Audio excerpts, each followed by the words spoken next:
మనల్ని అవమానపరిచేవాడు, మనల్ని రెచ్చగొట్టేవాడు మనల్ని కాదు, మనల్ని సృష్టించిన వాడిని గదిలిస్తున్నాడు. ఆయనకు మండిందంటే వాడు ఊహించని కార్యాలు జరుగుతాయి మనకి. మైండ్ పోవాల్సిందే. అందుకే నేను చెప్పింది, నవ్వని నవ్వని నవ్వే వాడిని నవ్వని, చెయ్యని చెయ్యని వేళన వారిని చెయ్యని, నవ్వని నవ్వని నవ్వే వారిని నవ్వని, చెయ్యని చెయ్యని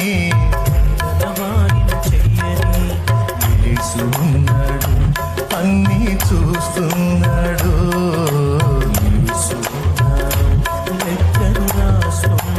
మనకేమో ఎవరన్నా ఏమన్నా అంటే ఇక తిండి మానుకొని కూర్చొని నన్ను అన్నారు నన్ను అన్నారు నన్ను అన్నారు అన్నారు అన్నారు అన్నారు, ఇదే భజన.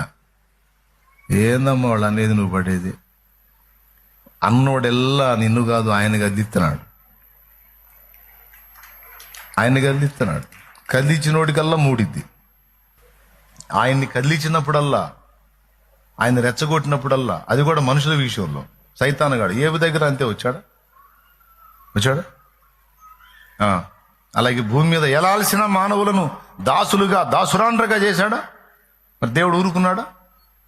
చిన్న భూగ్రహం ఏదో వదిలేశాను, ఇప్పుడు నన్ను గదిలిచ్చావు కాబట్టి టోటల్ నేను సృష్టించిన సృష్టి మొత్తం వాళ్ళ చేత ఏలిస్తా, దమ్ము కాసుకుందాం. మరి